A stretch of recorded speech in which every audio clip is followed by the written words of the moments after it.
கர்த்தருடைய பரிசுத்த நாமத்துக்கு மகிமை உண்டாவதாக. Glory be to the holy name of the Lord.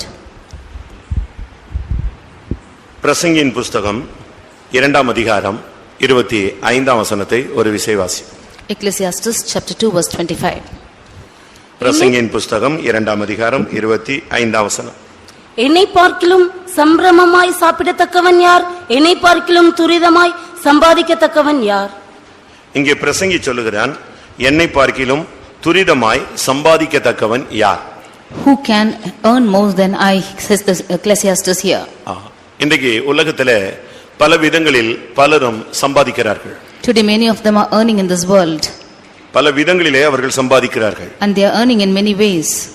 ஆனால் இவன் சொல்லுகிறான், என்னை பார்க்கிலும் யாராவது துரிதமாக வேகமாக அதிகமாக சம்பாதிக்க முடியுமா என்ற ஒரு கேள்வியை எழுப்புகிறான். But here he is arising a question as to who else can hasten to earn more than I. கர்த்தர் அவனுக்கு சகலத்தையும் கொடுத்திருந்தார், ஆனபடியால் அவன் துரிதமாய் சம்பாதித்தான். The Lord had given everything to him and therefore he hastened and earned things. நாமும் கூட இந்த உலகத்திலே சம்பாதிக்க முடியாத பல விதங்களிலே பிரயாசங்களை எடுக்கிறோம். We too are laboring hard that we might earn much in the world. இன்னைக்கு பலரும் பல விதங்களிலே சம்பாதிக்கிறார்கள். Today many of them are earning in different ways. நியாயமான முறையிலே சம்பாதிக்கிற ஒரு கூட்டத்தை பார்க்கலாம். We see a group of people who are justly getting their earnings. அநியாயமாய் சம்பாதிக்கிற ஒரு கூட்டத்தை பார்க்கலாம். And we feel those who are unjustly getting their earnings. மற்றவருடைய பொருள்களை அபகரித்து சம்பாதிக்கிற ஒரு கூட்டத்தை பார்க்கலாம். And we see others who are exploiting other things and they are earning. ஏமாற்றி சம்பாதிக்கிற ஒரு கூட்டத்தை நாம் பார்க்கலாம். We see some people who are earning by deception. ஒரு சிலருக்கு சம்பாதிக்க தெரியவில்லை என்று சம்பாதிக்க முடியாமல் தோற்று போகிறதையும் பார்க்கலாம். We see some of them failing without being able to earn. இப்படி பல விதங்களிலே சம்பாதிக்க திராணியற்ற பலரையும் நாம் பல விதங்களிலே பூமியிலே காண முடியும். We see that people who are in different aspects in this world that they are able to earn and not able to earn. ஆனாலும் கூட ஏதாவது ஒரு விதத்துல கொஞ்சமாவது நாம் சம்பாதிக்கிறோம். Yet in some way or the other we should earn something. ஒரே நாளிலே கோடிக்கணக்காக சம்பாதிக்கிறவர்கள் உண்டு. And there are people who go in one day and earn for their living. ஒரே நாளிலே லட்சக்கணக்கில் சம்பாதிக்கிறவர்கள் உண்டு. And there are in one day there are people who are earning lakhs and amount. ஒரே நாள்ல ஒண்ணுமே சம்பாதிக்க முடியாமல் லட்சக்கணக்கில் கோட்டை விட்டு ஏமாற்றப்பட்டு இல்லாவிட்டால் தோற்று போன ஒரு கூட்டமும் உண்டு. There's a group of people who are also failing and defeated, not able to earn and have lost even lakhs in one day. ஆனால் இங்கே பிரசங்கி சொல்லுகிறான், நான் துரிதமாய் சம்பாதிக்க கூடியவன். But here the Ecclesiastes says that he is able to earn when hasten. வேதத்தின் அடிப்படையிலும் உலகத்தின் அடிப்படையிலும் நாம் ஒவ்வொருவரும் ஒவ்வொரு விதங்களிலே நாம் சம்பாதிக்க கடமைப்பட்டவர்கள். In the aspect of the word of God we are intended to earn. இன்றைக்கு வேத பாடம், நீ என்னத்தை சம்பாதிக்கிறாய்? Today's Bible study is, what are you earning? இல்லாவிட்டால் என்னத்தை சம்பாதித்தாய்? Or what have you earned? இதுவரைக்கும் நீங்க என்னத்தை சம்பாதித்திருக்கிறீர்கள் என்பதை நீங்கள் ஒரு விசை திரும்பி பாருங்கள். You turn back and see and to what you have earned thus far. இப்பொழுது நம்முடைய சம்பாத்தியத்திலே நமக்கு கையில என்ன இருக்கிறது என்பதை நீங்கள் சிந்தித்து பாருங்கள். You think and see as to what is your earning now in your hand. இப்படி நாம் சிந்தித்து பார்க்கும் பொழுது நம்முடைய இப்பொழுது தற்போதைய சம்பாத்தியம் என்ன என்பதை நாம் கண்டுபிடித்து விடலாம். We should, when we consider like this, we can see as to what our earning is nowadays. ஒரு சிலர் வேலைக்கு போகிறார்கள், ஒன்றும் சம்பாதிக்கிறதில்லை, அவர்கள் வெறுமையாக திரும்பி வருகிறார்கள். Some of them are not going to work and not earning anything and come back emptily. கடைசில அவங்க சொல்றது, எனக்கு லக் இல்ல, அதிர்ஷ்டம் இல்லன்னு சொல்வாங்க. Finally they say that they don't have luck. இப்படி எல்லாம் பலரும் பல விதங்களிலே புலம்பிக் கொண்டிருக்கிற காலங்களிலே ஒரு கூட்டம் ஜனங்கள் கோடிக்கணக்கில் சம்பாதித்துக் கொண்டிருக்கிறார்கள். In times when the people are lamenting like this, one group of people are earning crores of amount. இந்த வசனத்தை கேட்கிற இல்லாவிட்டால் தேவனுடைய வார்த்தையை கேட்கிற உங்களில் எத்தனை பேர் எந்த விதத்திலே சம்பாதித்திருக்கிறீர்கள்? இல்லாவிட்டால் எவ்வளவு நீங்கள் சம்பாதித்து வைத்திருக்கிறீர்கள்? Those of them who are hearing this word, as to how much you have earned or how much are you earning now? வேத வசனத்தின்படி நாம் எதை சம்பாதிக்க வேண்டும்? According to the word of God, what should we earn? இப்படிப்பட்ட கேள்விகளுக்கு நாம் இந்த மாலை வேளையிலே ஒரு தெளிவான பதிலை பெற்றுக்கொள்ள வேண்டியது அவசியம். It is needful for us to get a clear answer for such a question. முதலாவது, சம்பாதிக்கிறதுக்கான பலனை கொடுக்கிறவர் தேவன் என்கிற அறிவு நமக்கு தேவை. Firstly, we should have the knowledge as to God who is giving us the strength to earn. என்னதான் நாம் முயற்சிகள் எடுத்தாலும் தேவன் அந்த பலனை கொடுத்தாதான் நமக்கு அந்த ஐஸ்வரியம் நம்முடைய கரங்களில் வந்து கிடைக்கும். How much ever we take our efforts, if the Lord only should give his strength, that riches will come into our hands. நீ பாட்டுக்கு சம்பாதிச்சிட்டு எல்லாம் நான் தான் சம்பாதிச்சேன்னு நீ சொல்லிட கூடாது. தேவன் கொடுத்தாருன்னு சொன்னேன்னா அது நிக்கும், இல்லன்னா அது போய்டும். You should not say that you have earned and you have earned by your labor, but if you say that the Lord has given, it will stand by hand. உபாகமம் 8ஆம் அதிகாரத்தை நாம் பார்க்கும் பொழுது, in we read in Deuteronomy chapter 8 17ஆம் வசனத்தை பார்க்கும் பொழுது, verse 17, என் சாமர்த்தியமும் என் கைபலனும் இந்த ஐஸ்வரியத்தை எனக்கு சம்பாதித்தது என்று நீ உன் இருதயத்தில் சொல்லிக் கொள்ளாமல் எச்சரிக்கையாய் இரு. And thou should not say in thine heart, my power and the might of my hand have gotten me this wealth. என்னுடைய அறிவு என்னுடைய திறமை தான் இதெல்லாம் எனக்கு சம்பாதிச்சு கொடுத்தது அப்படின்னு நீ வார்த்தையை use பண்ணிராத. You don't use this word that it is your might and your talents which has got you this wealth. உபாகமம் 8:18 பார்க்கும் பொழுது When we read in Deuteronomy 8:18, ஐஸ்வரியத்தை சம்பாதிக்கிறதுக்கான பலனை கர்த்தரே உனக்கு கொடுக்கிறவர். for it is the Lord who giveth thee the power to get wealth. அப்படினால ஐஸ்வரியத்தை சம்பாதிக்கத்தக்கதான பலன் நம்முடைய பலன் அல்ல, அது தேவனிடத்திலிருந்து வருவது என்பதை நாம் புரிந்து கொள்ள வேண்டியது அவசியம். Therefore we should understand that the power to get wealth is not ours but it is coming from God. நான் சம்பாதிச்சேன், நான் தான் திறமையா செஞ்சேன், என்னால இல்லன்னா நீ என்ன சம்பாதிச்ச, நான் என்ன சம்பாதிச்சேன்னு சொல்லிட்டு கடைசியில ஆண்டவருக்கு கொடுக்க வேண்டிய கனத்தை கொடுக்காத பட்சத்துல எல்லாமே நம்மை விட்டு விலகி போகிறதை பூமியிலே காண முடியும். When we say that we have got the wealth and I have labored and I have earned much like this, we can see that we are losing everything when we do not give the honor to God. தயவு செய்து இந்த உலகத்திலே நாம் எந்த சூழ்நிலையிலும் நான் சம்பாதித்தேன் என்ற வார்த்தையை தவறி கூட நாம் உபயோகித்து விடக்கூடாது. In any situation in this world, please do not utter this word that you have got the wealth. ஆனால் இந்த சாலமோன், இந்த ஞானி, இந்த பிரசங்கி இப்படிப்பட்ட வார்த்தையை சொல்லி எல்லா நன்மைகளையும் இழந்து கடைசியிலே விசுவாச வீரர் பட்டியலிருந்து விலகி போய்விட்டதையும் நாம் பார்க்க முடியும். But we can see the wise man Solomon in this Ecclesiastes saying such a word has gone away from even the blessings. அவன் கடைசியிலே நான் சம்பாதித்தேன் என்ற வார்த்தையை உபயோகிக்க ஆரம்பித்து விட்டான். Finally he began to use this word that he has earned and earned. இவனுக்கு அந்த ஞானத்தை கொடுத்தது யாரு? Who is the one who gave him such wisdom? நீங்கள் வேதத்தின் அடிப்படையில் பார்க்கும் பொழுது பிரசங்கி 2ஆம் அதிகாரத்தை பார்க்கும் பொழுது When you read in Ecclesiastes chapter 2, அவைகளிலே அவனுடைய வார்த்தைகளை நாம் பார்க்க முடியும். we can see his words. நான் 4ஆம் வசனத்தில் நான் பெரிய வேலைகளை செய்தேன். Verse 4 we can see that he is saying that I have done great works. 7ஆம் வசனத்தில் வேலைக்காரர்களை நான் சம்பாதித்தேன். In verse 7 he says that I got me servants and maidens. பிரசங்கி 2:8 பார்க்கும் பொழுது பலவிதமான வாத்தியங்களையும் சம்பாதித்தேன். Ecclesiastes 2:8 he says that he got all musical instruments. வெள்ளியையும் பொன்னையும் ராஜ சம்பத்தையும் நான் பொருள்களையும் சேகரித்தேன். I have gathered also unto me silver and gold and peculiar treasure of kings. 9ஆம் வசனத்தில் எனக்கு முன் எருசலேமில் இருந்த எல்லாரை பார்க்கிலும் நான் பெரியவனும் திரவிய சம்பன்னனுமாய் இருந்தேன். Verse 9 he says that I was great and increased more than all that were with before me in Jerusalem. இப்படி எல்லாமே நான் சொல்லிதான் கடைசில ஒரு பிரசங்கி ஒண்ணுமில்லாத பிரசங்கியாக அதிக பிரசங்கியாக போய்விட்டான். Boasting like this Ecclesiastes becomes one who is become more in his wisdom. கர்த்தர் எனக்கு தந்தார், கர்த்தர் எனக்கு சம்பாதித்து தந்தார் என்றுதான் நான் என்ன செஞ்சிருக்கணும், உபயோகித்திருக்க வேண்டியது அவசியம். It is needful for him to say that it is the Lord who has given me and the Lord has made me to earn. ஏனென்றால் வேத வசனத்தின் அடிப்படையிலே சாலமோன் இந்த ஸ்தானத்துக்கு வர வாய்ப்பு கிடையாது. Because in the aspect of the word of God, Solomon had no opportunity to come to this position. ஏனென்றால் அவன் அந்த ராஜவம்சத்தை சேர்ந்தவன் அல்ல. Because he was not belonging to this kingly place. தாவீதுக்கு கர்த்தர் சிங்காசனத்துக்கு என்றைக்கும் இருக்கும்படியாக குமாரனை தருவேன் என்று வாக்கு பண்ணிவிட்டார்.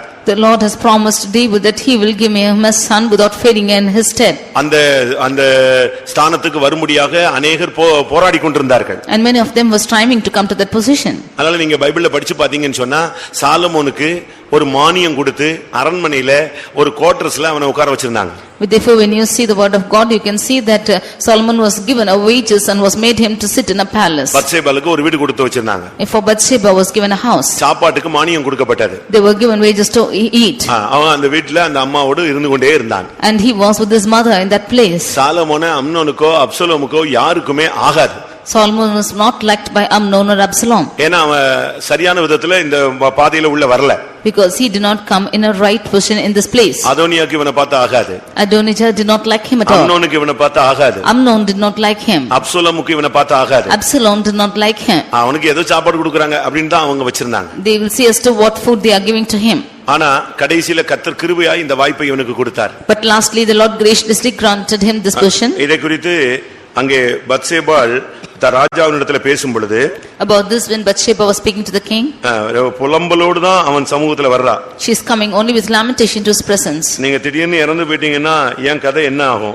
If you will suddenly die, what will be my state? நான் குற்றவாளியா போய்டுவேமே. I will become one who is being 1 ராஜாக்கள் 1ஆம் அதிகாரம் 21ஆம் வசனத்தை பார்க்கும் பொழுது 1 Kings 1:21. நீர் ஒன்னும் சொல்லாமல் அறிவியாமல் போனால் If you are not going to tell me நீர் anything, பிதாக்களோடே படுத்துக்கொண்ட பின்பு நானும் என் குமாரனாகிய சாலமோனும் குற்றவாளிகளாய் எண்ணப்படுவோம். then when you sleep with the fathers, and I and my son Solomon shall be counted offenders. எவ்வளவு தெளிவான ஒரு வார்த்தை அங்க சொல்லப்படுகிறது என்பதை நீங்கள் சிந்தித்து பாருங்க. You should think and see as to what a clear word is uttered here. தாவீது ஒண்ணும் சொல்லாம செத்து போயிட்டா அடுத்த யாரு ரெண்டு பேரும் குற்றவாளி ஆயிருவாங்க? பத்சேபாலும் சாலமோனும் குற்றவாளியா மாறிடுவாங்க. If David dies without uttering a word, then Solomon and his mother will be counted as offenders. அப்படிப்பட்ட குற்றவாளிகளாய் எண்ணப்பட வேண்டிய சூழ்நிலையில் இருந்த ஒரு மனிதனுக்கு கர்த்தர் அந்த சிங்காசனத்தை கொடுக்கிறார். Then like a man who is like this found as an offender, the Lord is giving him the throne. இப்ப சிங்காசனம் கிடைச்ச பிறகு அவனுக்கு ஞானம் இல்லாமல் காணப்படுகிறான். Now after getting the throne, he is found without wisdom. ஏன்னா அந்த தெளிவான அறிவு அவனுக்கு கிடையாது. Because he did not have a clear knowledge. ஆனா ஒரே ஒரு அறிவு இருந்துச்சு, ஆண்டவரை ப்ளீஸ் பண்ணி வாழ்ந்தா நம்ம எப்படியாவது நின்றலாம். But he had one wisdom as to if he should please the Lord, he can somehow stand by. அதுக்காக ஆண்டவருக்கு போய் பலி செலுத்தி காத்து கிடந்தான். Therefore he went and offered to the Lord and was waiting. அன்றைக்கு இரவு கர்த்தர் அவனோடு பேசி உனக்கு தேவையானதை கேளு என்று சொன்னார். That night the Lord spoke to him and said, you ask what you want. அன்றைக்கு அவனுக்கு கிருபையாய் கிடைத்ததுதான் இந்த ஞானம். It was that day graciously the Lord gave him this இந்த wisdom. ஞானத்தை வச்சுதான் இதெல்லாம் சம்பாதிச்சான். With this wisdom he earned everything. அதனாலதான் பிரசங்கி 2:9 சொல்றான், என் ஞானமும் என்னோடு கூட இருந்தது. And Ecclesiastes 2:9 he says that my wisdom remained with me. அது உன்னுடைய ஞானமா? If it is true, அது உன்னுடைய பலனா? is that your அது strength? உன்னுடைய அறிவா? Is that your wisdom? எல்லாம் யாருடையது? Or whose is that? எல்லாம் யாருடையது? Whose is that? தேவனுடையது. It is all God's. அங்கதான் இவன் தவறு செய்கிறான். And there only he made the mistake. பிரியமானவர்களே, நாம் இந்த உலகத்திலே என்னத்தை சம்பாதிக்கிறோம்? Dear beloved, what are we earning in this world? துரிதமாய் சம்பாதிக்கிறீங்களா? Are you hastily earning? துரிதமா சம்பாதிச்சு பரலோகத்தை விட்டுட்டா என்ன பிரயோஜனம்? If you hastily earn and leave heaven, what's the use? துரிதமாய் சம்பாதித்து விசுவாச வீரர் பட்டியலில் இருந்து வெளியே வந்துட்டா என்ன பிரயோஜனம்? If you hastily earn and lose the list of the heroes of faith, what's the use? நாம் சம்பாதிக்க வேண்டியது பல காரியங்கள் இருக்கிறது. There are many things which we have to earn. ஆனால் அந்த தரிசனத்தை விட்டு இந்த உலகத்துல பல காரியங்களை நாம் சம்பாதித்துக் கொண்டு இந்த உலக பாதையில போய் கொண்டே இருக்கிறோம். But leaving that vision, we are earning many things in this world and going in the worldly ways. நாம் சம்பாதிக்க வேண்டிய 7 காரியங்களை நான் உங்களுக்கு பின்பாக சொல்கிறேன். I would like to say later about 7 things which we have to earn. முதலாவது யாக்கோபு எதை சம்பாதித்தான்? Firstly, Jacob, what did he earn? நீ என்னத்தை சம்பாதித்தாய்? யாக்கோபு என்னத்தை சம்பாதித்தான்? What did Jacob earn?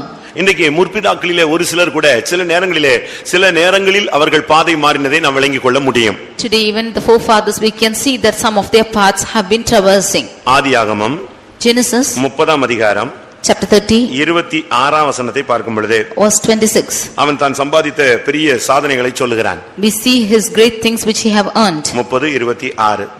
நான் உமக்கு ஊழியம் செய்து சம்பாதித்த என் மனைவிகளையும் என் பிள்ளைகளையும் எனக்கு தாரும். இவன் ஊழியம் செய்து சம்பாதித்தது மனைவிகள், பிள்ளைகள்.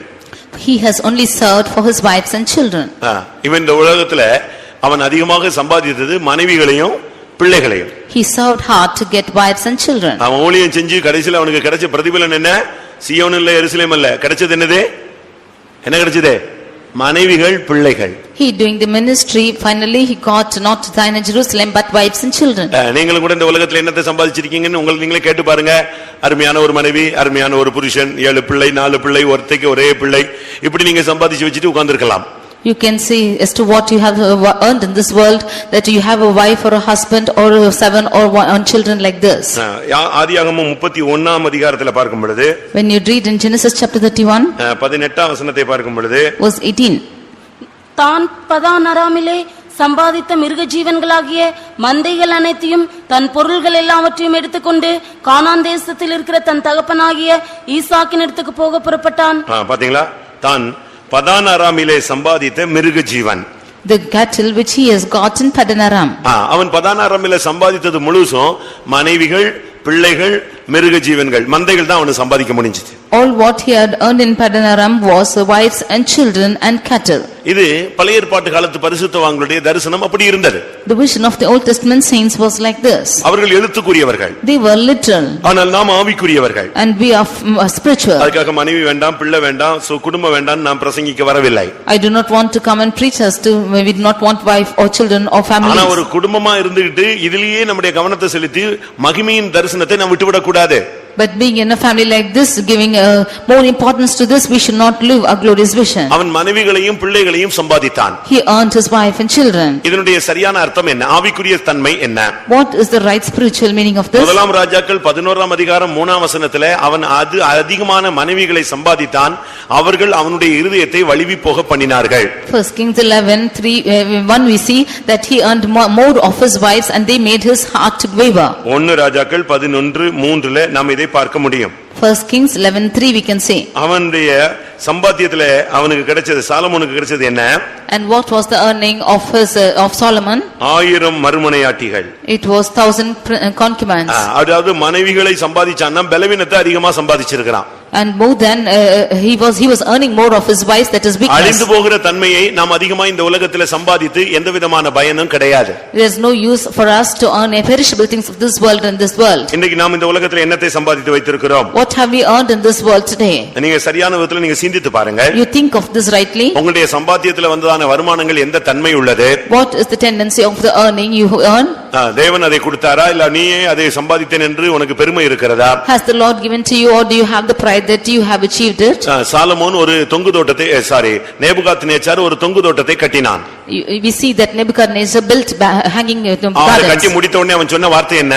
What was the word that he uttered after building it? நான் கட்டின மகா Babylon. It's the great Babylon which I have built. அந்த நான் கட்டின மகா பாபிலோன் சொன்ன உடனேயே கர்த்தர் அவனை தட்டி விட்டுட்டார். The moment he said that it's Babylon which I have built, the Lord knocked him off. அடுத்த நிமிடம் அவன் மிருகமாக மாற்றப்பட்டான் என்று வேதம் சுட்டிக்காட்டுகிறது. The word of God says that the next moment he became a beast. எப்பொழுதும் கர்த்தர் உங்களுக்கு கொடுத்தா கிருபை கிருபை, ஆண்டவர் கொடுத்தார்னு அறிக்கையிட்டே போனீங்கன்னா இது உங்களுக்கு ஸ்டாண்ட் பண்ணிக்கிட்டே வரும். As long as you keep confessing that the Lord has given, then this will stand by with you. நான் சம்பாதிச்சேன், நீ என்ன கொண்டு வந்தியா, நீ கொண்டு வரலையே, நான் கஷ்டப்பட்டேன், நானே அழிச்சுக்கிட்டே இருக்கலாம். நான் சொல்லிட்ட பத்தியா, அது அழிவுக்கு அடுத்த பாதைக்கு உன்னை இழுத்துட்டு போகிறது. When you say that I have earned and I have labored like this, when you utter a word like this, then it will lead to destruction. இந்த உலகத்துல நாம் எப்படி சம்பாதிக்கிறோம்? How are we earning in this world? இன்னைக்கு உலகத்துல பலர் பல விதங்களிலே சம்பாதிக்கிறார். Today many of them are earning in different ways in the world. நீதிமொழிகள் 21:6 பார்க்கும் பொழுது Proverbs 21:6 நீ சம்பாதி, ஆனா பொய் நாவினால் சம்பாதிக்காதே. You earn but not with a lying spirit. பொய் சொல்லி நீ சம்பாதிக்கணும்னு ஒண்ணும் அவசியம் இல்லை. There is no need for you to earn with robbery. நீ பொய் சொல்லி ஒரு சொத்தை சம்பாதிச்சு வச்சிருந்தேனா, if you say lies and earn something, அது எப்படிப்பட்டதா இருக்கும் என்று வாசிங்க. பொய் நாவினால் பொருளை சம்பாதிப்பது சாவை தேடுகிறவர்கள் விடுகிற சுவாசம் போல் இருக்கும். பொய் நாவினால் பொருளை சம்பாதிப்பது சாவை தேடுகிறவர்கள் விடுகிற சுவாசம் போல இருக்கும். The robbery of the wicked is like those who are seeking death. பலர் விதங்களிலே சம்பாதிக்கிறார்கள். Many of them are earning in different ways.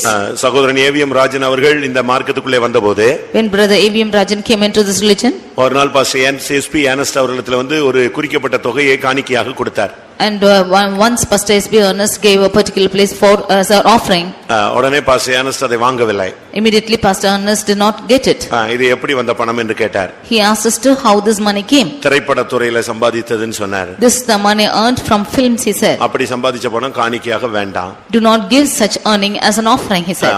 அது அவருக்கு துக்கத்தை உண்டு பண்ணல. That did not grieve him. ஏன்னா அவர் ஆவிக்குரியவராய் மாறுபடியாக சிந்தையில வந்ததனால அவங்க ஏற்றுக்கொள்ளாதது அவருக்கு பெரிய ஆச்சரியமாக இருந்தது. It was a great surprise that he did not accept because he was longing for a spiritual life.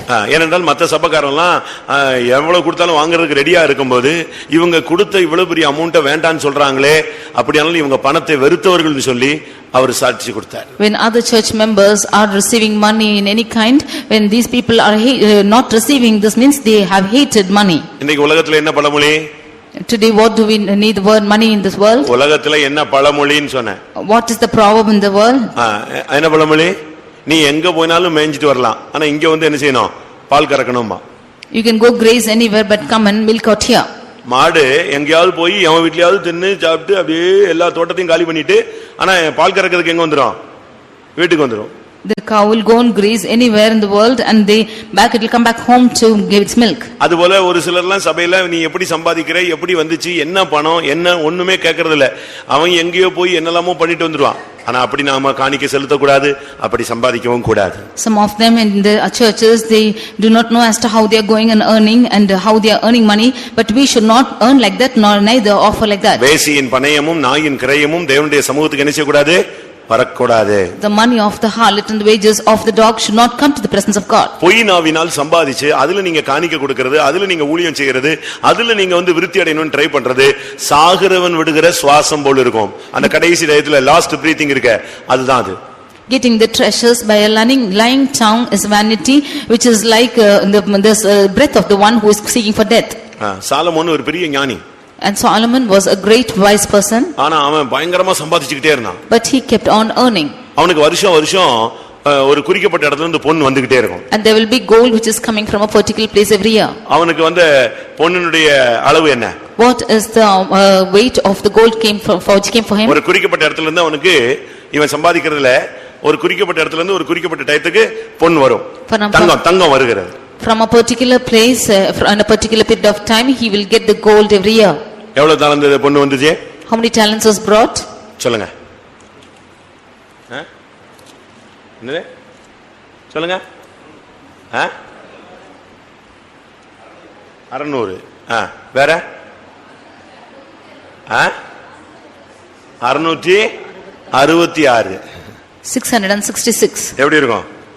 1 ராஜாக்கள் 10ஆம் அதிகாரமா 10-15 வசனமா பாருங்க. ஒவ்வொரு வருஷத்தில் அவனுக்கு வந்த பொன் 666 தாலந்து நிறையா இருந்தது. எப்படி இருக்கு பாத்தீங்களா? அவனுக்கு வந்த தாலந்து பொன்னுடைய நிறை எப்படிப்பட்டது? 1 ராஜாக்கள் 10ஆம் அதிகாரம் 15ஆம் வசனத்துல ஒவ்வொரு வருஷத்திலும் அவனுக்கு வந்த பொன் 666 தாலந்து. இது புதிய ஏற்பாட்டுல அந்தி கிறிஸ்துவினுடைய இலக்கம். அது in 1 Kings 10:15 we see that the weight of the talent of gold which came to him was 666. அப்பமே அந்தி கிறிஸ்துவினுடைய ஒரு தாக்குதல் அவனுக்குள்ள இருந்துதான் ஞானத்திலேயே போய் கடைசில கெட்டு ஒண்ணுமில்லாம குட்டிச்சோரா போய் விட்டான். That day itself he had the attack of the Antichrist and went in his wisdom and finally went to destruction. நீங்க எப்படி சம்பாதிக்கிறீங்க? Today how are you earning? நம்ம விசுவாசிகள்லாம் அநேகர் இப்போ பல பிசினஸ் விட்டுட்டாங்க. அதுக்கு காரணம் என்னன்னா அந்த பிசினஸ் போனா என்ன சொல்லணும்? போய் தான் சொல்லணும். Many of our believers have left with their business because if they go into that business they have to utter lies. அந்த மனசாட்சியில கொஞ்சம் சூடுண்ட பொய்யர் என்ன சொல்றாங்கன்னா அவசியப்பட்டா சொல்றதுல ஒண்ணும் தப்பு இல்ல அப்படினு அவங்க மனசாட்சி அப்படி சூடாக்கி வச்சிருக்காங்க. If they are waxed hot in their conscience, they say that it's no wrong in saying lies. பிரியமானவர்களே, நாம் பொய்நாவினால் சம்பாதித்தால் அது சாகிறவன் விடுகிற சுவாசம் போன்றது. Dear beloved, if we are earning with lying tongues, then it's the breath of the ones that who are dying.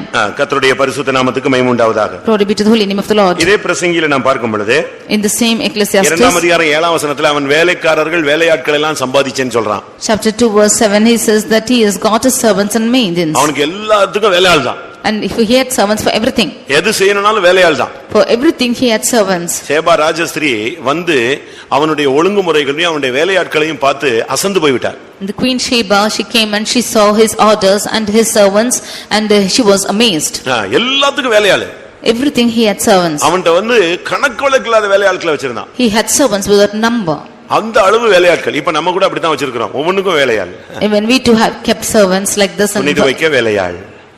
துணி துவைக்கிறதுக்கு வேலையாள். For washing we have servants. வீட்டை சுத்தம் பண்ண வேலையாள். For cleaning a house we have servants. அடுத்து சமையலுக்கு வேலையாள். For cooking we have servants. தோட்டத்தை பராமரிக்க வேலையாள். And gardening we have servants. அதனால இவங்களுக்கு வேலையே இல்ல. அதனால வியாதியில இருக்காங்க. They have no other work at all, therefore they are in sickness. எந்த வேலையும் இல்ல. அதனால ஃபுல்லா என்ன இருக்கு? உடம்பு வளையல் இல்லையா? சுகபோக வாழ்வு, உயிரோடு சாவு போயிட்டே இருக்கு. Because they have no other work at all, a luxurious life is leading to death when they are alive itself, like this they are dying. நாம இப்ப என்ன அளவுல நம்ம சம்பாதிச்சு வச்சிருக்கோம் பாருங்களேன். You see as to what extent we have earned and kept now. புருஷன், பிள்ளைகள், வேலையாட்கள், மிருக ஜீவன்கள் இவைகளை தான் நம்ம சம்பாதிச்சு வச்சிருக்கிறோம். Wife, husband, children, servants and cattle. அப்போஸ்தலர் 22ஆம் அதிகாரத்துல பார்க்கும் பொழுது when we read in Acts chapter 22 பவுலை ஒரு சேனாதிபதி அடிச்சு விட்டான். Captain of host beat Paul. அப்ப இவன் அவன்ட்ட பேசுறான். Then he spoke to him. நான் ரோமனாச்சே, நீ அடிக்கலாமா? I am a Roman, how can you beat me? ஏன் அடிச்ச? Why did you beat me? அப்படினு சொல்றான். He is saying like this. உடனே அவன் கேக்குறான், சேனாபதி நீ ரோமனா அப்படினு கேக்குறான். Immediately the captain is asking us to whether he is a Roman. அவன் சொல்றான், ஆம் நான் ரோமன் தான். Then he is saying, yes, I am a Roman. அப்போஸ்தலர் 22, 27, 28ல நாம இத பார்க்க முடியும். In Acts 22, 27 and 28. உடனே அவன் சொன்னான், நான் மிகுந்த திரவியத்தினாலே இந்த ஸ்லாக்கியத்தை சம்பாதித்தேன். ஒரு ரோமனை அடிக்கிறதுக்கு நான் சம்பாதிச்சேன்னு சொல்றான். Immediately he is saying that I am free born to I am got to this freedom in order to beat the Romans. ஒரு ரோமன் அவன் ரோமன் அல்ல. He was not a Roman. ஆனா அப்படினாலும் ரோமனை அடிக்கிறதுங்கிறது ஒரு பெரிய காரியம். Therefore to beat a Roman was a great privilege. இவன் சொல்றான் நான் மிகுந்த திரவியத்தினாலே, இவன் ஒரு பெரிய பணக்காரன் அந்த சேனாபதி, அவன் சொல்றான் எனக்கு இருக்கிற பணத்தினால இப்போ உன்னை அடிக்கிறதுக்கு எனக்கு என்ன கிடைச்சதே, இந்த வாய்ப்பு கிடைச்சது. And the chief captain is saying that he with a great sum obtained this freedom to beat him. உங்களுடைய வசதி வாய்ப்புகள் எல்லாம் மற்றவங்களை துன்பப்படுத்துறதுக்காக நீங்க பயன்படுத்துறீங்களா? Are you using your facilities that you might torture the others? உங்களுடைய செல்வாக்கு மற்றவங்களை துன்பப்படுத்துறதுக்காக உபயோகப்படுத்துறீங்களா? Is your wealth being used to torture the others? இத தான் நீ இந்த உலகத்துல சம்பாதித்து வைத்திருக்கிறாய். What have you earned in this world? ஒரு சிலர் ஏதாவது வரங்கள் கூட பணத்துல கிடைக்குமான்னு பாக்குறான். Some of them see if they are receiving any gifts also through money. அப்போஸ்தலர் 8ஆம் அதிகாரத்துல பார்க்கும் பொழுது, when we read in Acts chapter 8, ஒரு மாயவித்தைக்காரன் ரட்சிக்கப்பட்டான். a soothsayer got saved. இயேசுவை விசுவாசித்தான். And he believed in Jesus. ஞானஸ்நானம் பெற்றுக்கொண்டான். And he received baptism. ஆனால் அவனுக்கு அபிஷேகம் கிடைக்கவில்லை. But he did not receive the Holy Spirit. ஏன் அபிஷேகம் கிடைக்கல? Why didn't he get it? அவன் ஞானஸ்நானம் எடுத்தான், விசுவாசித்தான், இயேசுவை தெய்வம் என்று ஒத்துக்கொண்டான். ஆனால் மனம் திரும்பவில்லை. He took baptism and he believed and accepted that Jesus and but he did not repent. அப்படிதான் அப்போஸ்தலர் 8ஆம் அதிகாரம் 13ஆம் வசனத்திலே சொல்லப்பட்டிருக்கிறார். This is what it is in Acts 8 chapter verse 13. அவன் சீமோன் விசுவாசித்தான், ஞானஸ்நானம் பெற்றான். That Simon believed and was baptized. ஆனால் அவன் அபிஷேகம் பெறவில்லை. But he did not receive the Holy Spirit. இப்பொழுது அப்போஸ்தலர்கள் ஜெபித்து அங்க உள்ள ஜனங்கள் அபிஷேகம் பெறுகிறார்கள். Now the apostles came and prayed and the people there received the Holy Ghost. இவனுக்கு ஒரு பெரிய ஆச்சரியம். And it was marveling to him. பேதுரு கை வச்சா ஒருத்தனுக்கு அபிஷேகம் கிடைக்குது. When Paul is laying his hands, people are getting the Holy Ghost. அடுத்தவனுக்கு அபிஷேகம் கிடைக்குது. And when he places another person, he is இத getting the Ghost. பார்த்துக்கிட்டே இருந்தபோது, when he saw this, இவன் என்ன செஞ்சிருக்கணும்? what should he have done? இவனும் போய் முழங்கால் போட்டு எதை வாங்கி இருக்கணும்? அபிஷேகத்தை பெற்று இருக்கணும். He too should have gone, knelt down and received the Holy Ghost. இவனுக்கு தன்னை பெரிய ஆள் ஆக்கணும்ங்கற அந்த ஆவி ஏற்கனவே உள்ள இருந்துச்சு. மனம் திரும்பாதனால அது இன்னும் போகல. Already the spirit within him was to that he should prove himself great because he did not repent, the spirit did not depart from him. இப்போ அவன் உடனே வீட்டுக்கு போனான். Now he went back home. வீட்ல இருக்கிற பணத்தை எல்லாம் தூக்குனான். Took all the money from his house. நேரா பேதுருட்ட கொடுத்தான். Came straight இந்த பணத்தை நீங்க ஏத்துக்கங்க. and asked Peter to accept the money. நான் யார் மேல எல்லாம் கை வைக்கிறேனோ அவனுக்கு என்ன வரணும்? அபிஷேகம் வரணும். Whomever I lay my hands upon, they also should be received. உனக்கே அபிஷேகம் கிடைக்கல, ஆனா நீ கை வச்சா மத்தவனுக்கு அபிஷேகம் கிடைக்கணும். You yourself did not get the Holy Ghost, but if you lay your hands, others should receive the Holy Ghost. அவன் மைண்ட்ல பணத்தினால இந்த ஊழியத்தை செஞ்சிரலாம், அற்புதங்களை செய்யலாம்னு அவன் யோசிச்சான். Therefore in his thought he thought to do this ministry and do the miracles with his money. அதனால தான் அப்போஸ்தலர் 8ஆம் அதிகாரம் 20ஆம் வசனத்துல பேதுரு அவனை நோக்கி, தேவனுடைய வரத்தை பணத்தினாலே சம்பாதித்துக் கொள்ளலாம் என்று நீ நினைக்கிறபடினால் உன் பணம் உன்னோடு கூட நாசமாய் போக கடவது. Therefore in Acts 8 chapter verse 20 St. Peter says, thy money perish with thee because thou hast thought that the gift of God may be purchased with money. இதுல இருந்து என்ன விளங்கிக் கொள்கிறோம்? What do we understand from this? பணத்தை வைத்து சபையில எந்த காரியமும் சாதிக்க கூடாது, சாதிக்க முடியாது. With money you should not prove anything to the church or should not prove. பணத்தை வைத்து ஊழியங்களிலே எதையும் சாதிக்கணும்னு நினைச்சோம்னா அது தவறு. If you want to establish anything in the ministry with money, that is wrong. அன்றைக்கு அவன் பணத்தை வச்சு வரங்களை பெற்றுக்கொள்ளலாம் என்று யோசித்தான். ஆனால் இன்றைக்கு ஒரு கூட்டம் வரத்தை வைத்து பணத்தை சம்பாதித்துக் கொண்டு இருக்கிறது. Those days he thought that he could receive that gift with money, but now a group of people are receiving this gift with money. அவன் மைண்ட்ல எப்படி இருந்துச்சு? How was his mind? பணத்தை கொடுத்தா வரம் கிடைச்சும்னு நினைச்சான். When he gives money, he can get the gift. அவனுக்கு இந்த சத்தியம் தெரியல, இலவசமாய் பெறுகிற சத்தியம் அவனுக்கு தெரியல. He did not know this truth of receiving freely. இன்னைக்கு ஒரு சிலர் என்ன செய்றாங்க? Today what are some people doing today? இந்த மார்க்கத்துல வந்த பின்பு கர்த்தர் அவங்களை ரொம்ப கொடுக்கிறார். After coming into this religion, the Lord is adding more to them. நல்லா சம்பாதிச்சிட்டு இந்த மார்க்கத்தை விட்டு அப்படியே விலகுறாங்க. After earning into a lot, they are coming into this religion. ரெண்டு கூட்டத்தை சபையில நீங்க பார்க்கலாம். You can see two groups of people in the church. ஒன்றுமில்லாம இந்த சபைக்குள்ள சபையில விலையேறப்பெற்ற ஆசீர்வாதங்களை பெற்றுக்கொண்டவர்கள் உண்டு. People who come without anything are coming and receiving precious blessings. செழிப்பாய் மாற்றப்பட்டவர்கள் உண்டு. And those of them who are flourishing. கர்த்தரை நம்புகிறவனோ செழிப்பான். He who believes in the Lord shall be blessed. ஆனா ஒரு சிலர் இந்த சபையில நல்லா ஆசீர்வதிக்கப்பட்டு இந்த மார்க்கத்துல நல்லா ஆசீர்வதிக்கப்பட்டு எல்லாம் கிடைச்ச உடனே மெல்ல அப்படியே தேவனை விட்டு விலகுறாங்க. Some of them after coming to this religion and are blessed more, they depart slowly. அது தவறு. That's wrong. அது ஒரு இளைய குமாரனுடைய வாழ்க்கை. That is the life of a prodigal son. யாக்கோபு ஏசா ரெண்டு பேரும் அண்ணன் தம்பி, ஆனா ரெண்டு பேரும் புத்தியிலும் இது இருந்துச்சு. Jacob and Esau were both brethren, but it was in their mind. அவங்க கானான் தேசத்துல சம்பாதிச்சாங்க, சம்பாதிச்ச பிறகு அவங்க ரூட்டை மாத்தினாங்க. They earned in the land of Canaan and they, after earning they changed. கானான் என்பது சபையை காண்பிக்கிறார், Canaan shows the church. இல்லாவிட்டால் இந்த மார்க்கத்தை காண்பிக்கிறார், Or it shows this religion. இல்லாவிட்டால் கிறிஸ்தவ வாழ்வை காண்பிக்கிறார், Or it shows the Christian life. கிறிஸ்துவை பின்பற்றுகிற வாழ்க்கையை காண்பிக்கிறார், It shows the life of following Christ. கர்த்தருக்குள் வாழ்கிற வாழ்க்கையை காண்பிக்கிறார். It shows the life of living after Christ. இதுக்குள்ள வந்த பிறகு கர்த்தர் உன்னை ஆசீர்வதிப்பார். This, after coming into this religion, the Lord will உன்னை bless you. ஆசீர்வதித்து நம்பிக்கையோடு உன்னை மேன்மைப்படுத்தும் போது நீ இதெல்லாம் தூக்கிக்கிட்டு அப்படியே சபையை விட்டு கானானை விட்டு கிறிஸ்துவுக்குள்ளான வாழ்க்கையை விட்டு உலகத்துக்கு பக்கம் நீ போயிடக்கூடாது. When the Lord blesses you, you should not go towards the world living this life of Canaan and living the life into இப்படி போன ஒரு life. பெரிய கூட்டம் சபையில இருக்கு. There's a great group of people in the church like ஒரு this. Group, பெரிய group இங்க வந்து நல்லா ஆசீர்வதிக்கப்பட்டுட்டு ஏதாவது ஒரு காரணத்தை சொல்லி ஏதாவது ஒரு சின்ன பிரச்சனையில அப்படியே அந்த ஆசீர்வாதத்தோடு வெளியே போயிடுவான். This great group, after coming to the church, receiving a great blessing with some small problem, they depart from the church like that. ஆதியாகமம் 46ல பார்க்கும் பொழுது And we read in Genesis chapter 46. அங்கே யாக்கோபு எல்லாவற்றையும் எடுத்துக்கொண்டு எகிப்துக்கு புறப்பட்டு விட்டான். There Jacob took everything and began to journey. 46:6 பார்க்கும் பொழுது 44:6. தங்கள் ஆடு மாடுகளையும் தாங்கள் கானான் தேசத்திலே சம்பாதித்த தங்கள் பொருள்களையும் சேர்த்துக்கொண்டு எல்லாரும் எகிப்துக்கு போனார்கள். They gathered everything which they have earned and the cattle and they went to Egypt. ஆவிக்குரிய ஜீவியத்துல வந்த பிறகு கர்த்தர் உன்னை ஆசீர்வதிச்ச உடனே நீ எகிப்துக்கு போக கூடாது, பின்மாற்றத்துக்கு நீ போக கூடாது, உலக ஆசீர்வாதத்துக்கு பின்னால நீ போக கூடாது. After the Lord is blessing you, you should not go back into backsliding nor into the world after the Lord has blessed you.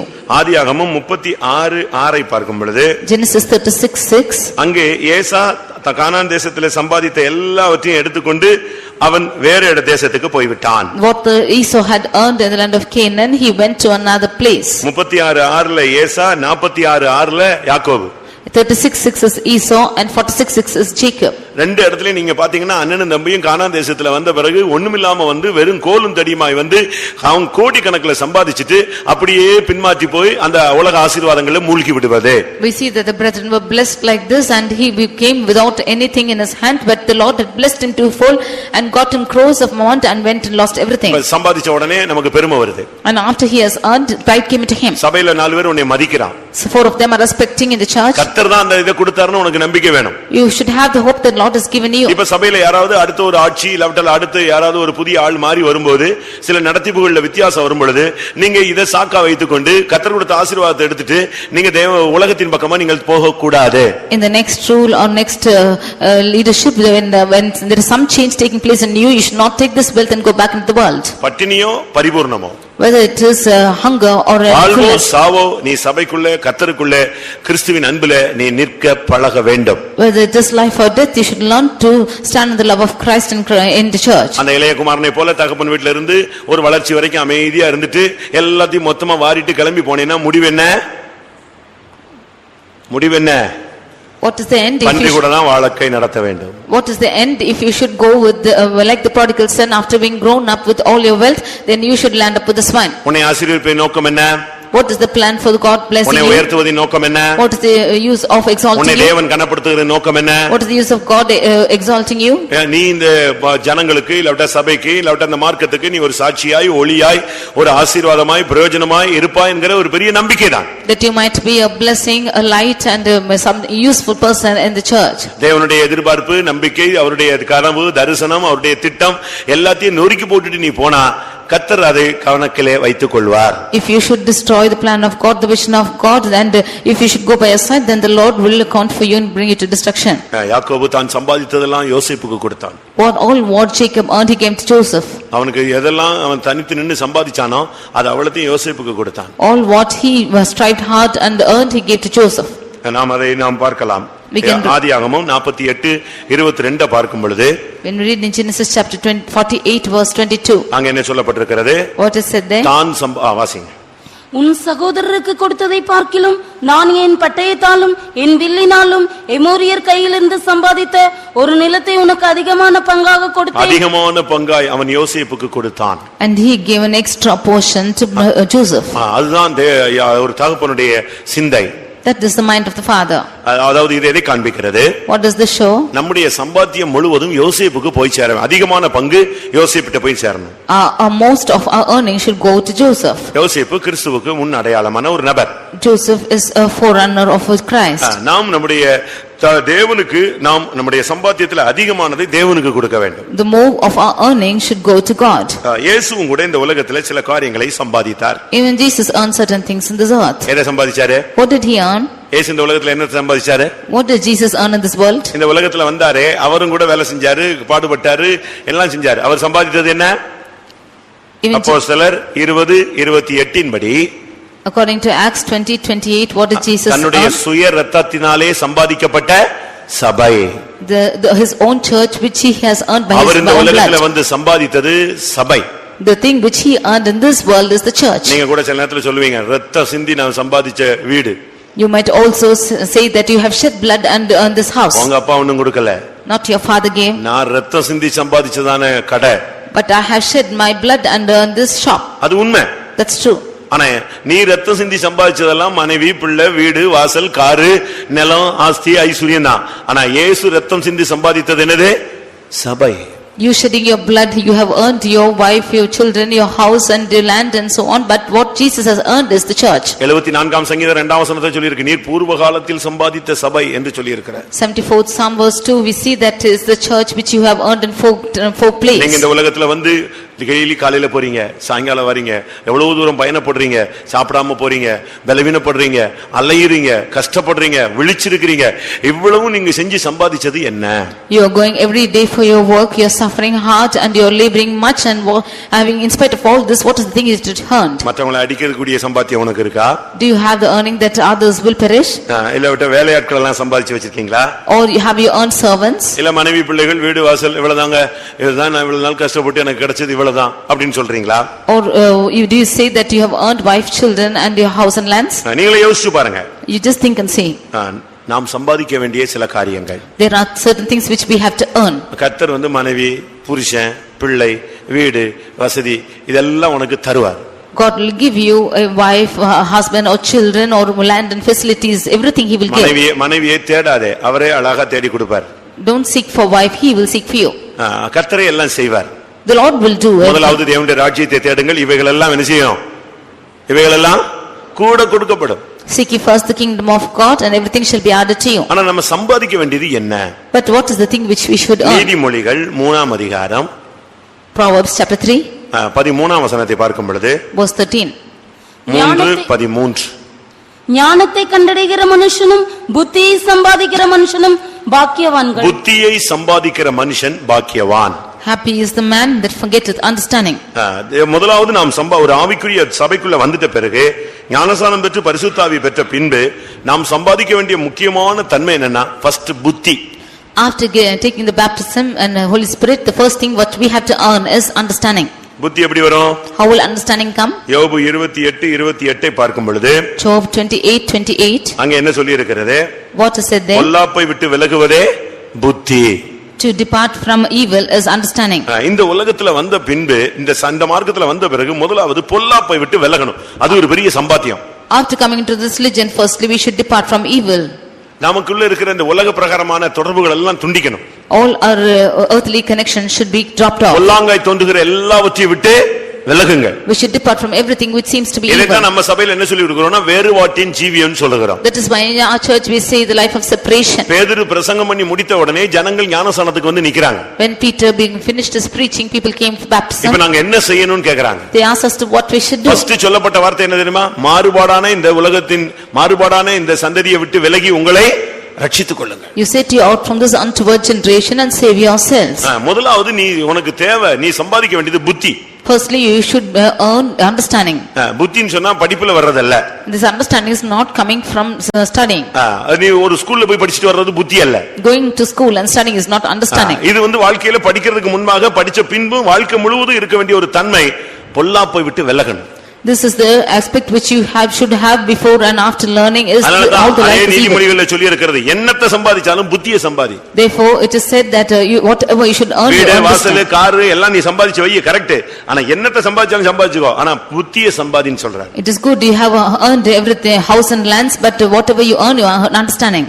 நல்ல புத்திசாலிகள் கூட சில நேரத்துல புத்தி இல்லாம செயல்பட்டுப்பாங்க. And some of them who are even in good understanding are unrelevant to it. நமக்கு இந்த நாட்களிலே புத்தியை சம்பாதிக்க கர்த்தர் கிருபை தர வேண்டும். These days the Lord should give us grace that we might get understanding. அடுத்ததாக ஞானத்தை சம்பாதித்தல். Nextly, getting wisdom. நீதிமொழிகள் 4ஆம் அதிகாரம் Proverbs chapter 4 5ஆம் வசனம். verse 5. ஞானத்தை சம்பாதி, புத்தியையும் சம்பாதி. எப்படி? ஞானத்தையும் சம்பாதி, புத்தியையும் சம்பாதி. Get wisdom, get understanding. இன்னும் சரியா சொன்னா 7ஆம் வசனத்தை பாருங்க. And in 7th verse, ஞானமே முக்கியம், ஞானத்தை சம்பாதி, எண்ணத்தை சம்பாதித்தாலும் புத்தியை சம்பாதித்துக்கொள். அப்ப ஞானத்துக்கும் புத்திக்கும் ஒரு பெரிய வித்தியாசம் இருக்கு. then there is a great difference between wisdom and understanding. இந்த ரெண்டுமே வித்தியாசமான ஒரு பொக்கிஷங்கள்.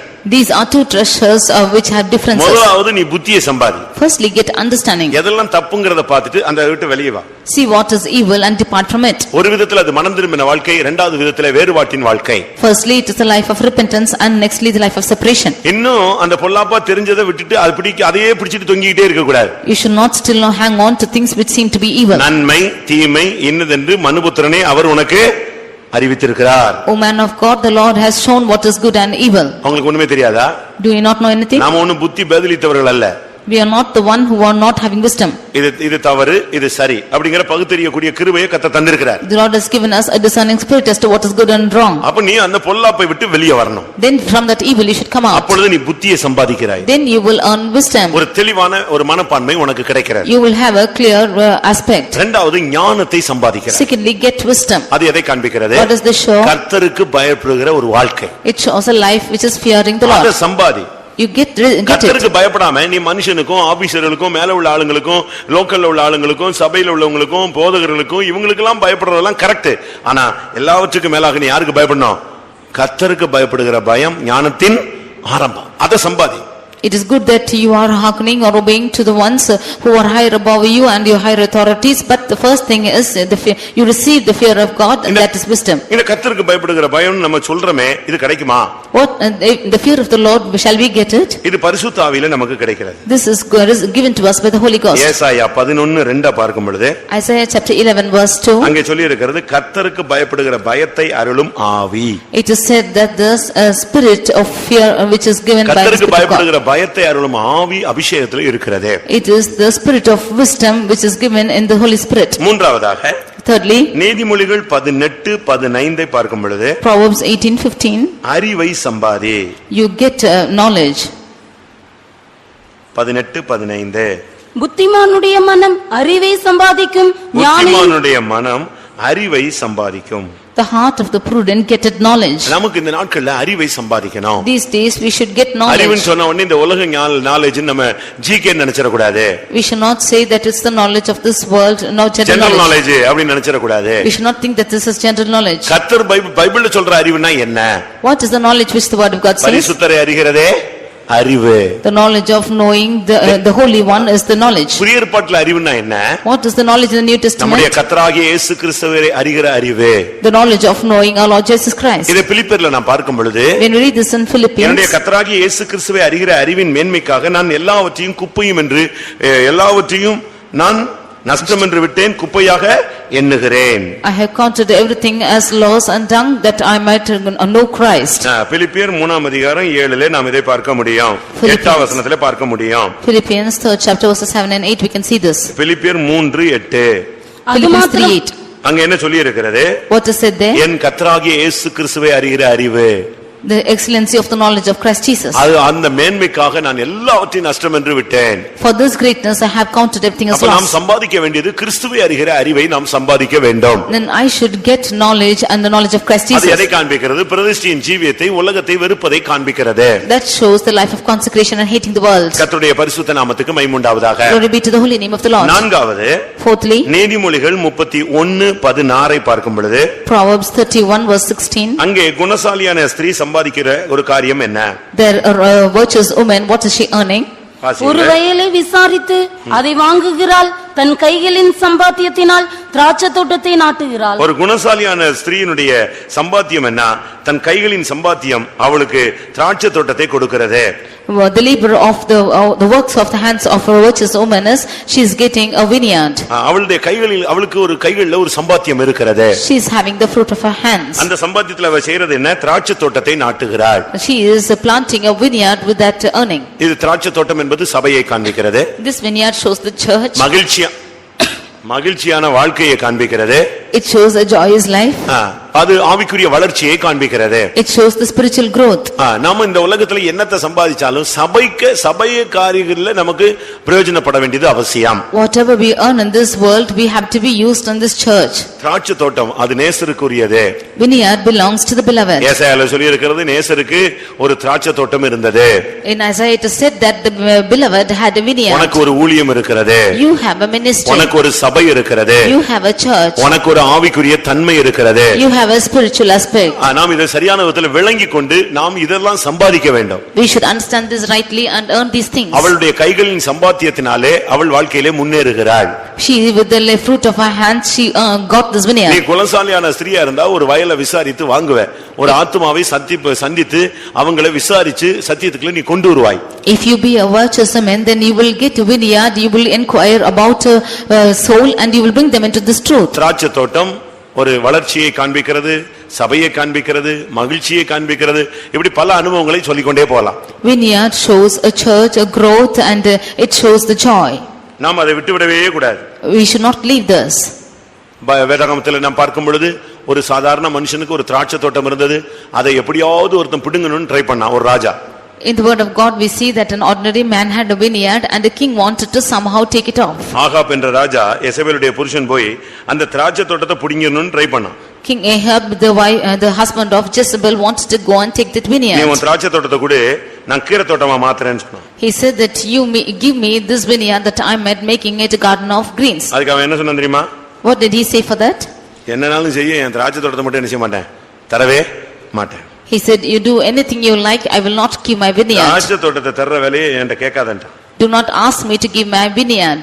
அப்படி தன்னுடைய திராட்சை தோட்டத்தை குறித்து அவனுக்கு ஒரு கவனம் இருந்தது. He was very careful about that vineyard. நமக்கு இந்த நாட்கள்ல நம்முடைய ஆவிக்குரிய ஜீவியத்தை குறித்து, நம்முடைய சந்தோஷமான வாழ்க்கையை குறித்து, பரிசுத்தாவினால் உண்டாகும் சந்தோஷத்தை குறித்து ஒரு தெளிவான ஒரு அறிவு நமக்கு இருக்க வேண்டும். We need a clear knowledge about our spiritual life and the knowledge about the Holy Ghost which we have got these days. மத்தேயு 25:16 பார்க்கும் பொழுது, Matthew chapter 25 verse 16, அங்கே ஒரு மனுஷன் தன்னுடைய தாளந்தினால் இன்னும் அதிக காரியங்களை சம்பாதித்தான். there a man by his talents traded more.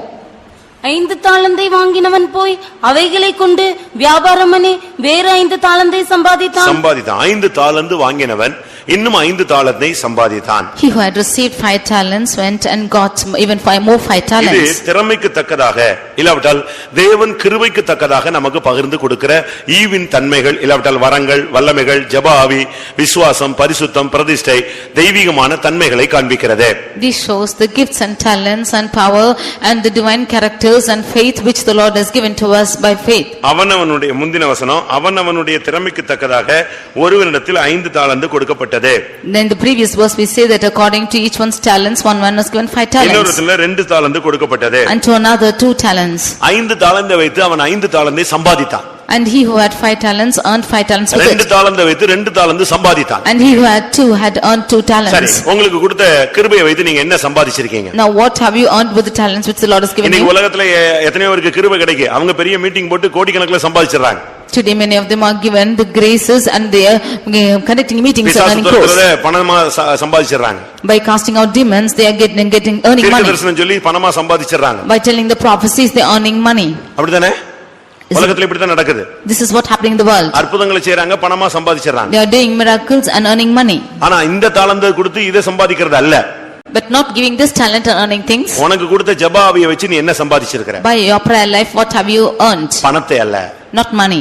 5 ஆத்துமாக்கள் நீ சம்பாதிச்சிருக்கணும். You should have earned 5 souls. உனக்கு கொடுத்த கிருபையை வைத்து நீ ஜனங்களை விடுவிச்சிருக்கணும். By the grace the Lord has given you should have delivered people. Bible என்ன சொல்லுது? இலவசமாய் பெற்றீர்கள், இலவசமாய் பெற்றீர்கள், இலவசமாய் கொடுங்கள். The word of God says that you have received freely, freely give. சரி, இங்க உட்கார்ந்திருக்கிற மத்த நம்மை பார்த்து ஒரு கேள்வி. And the question to us who are seated அவங்க here, எல்லாருக்கும் ஏதாவது ஒரு தாளந்து கொடுத்திருப்பாரு. the Lord would have given at least one talent for anyone. கொடுத்திருக்காரா?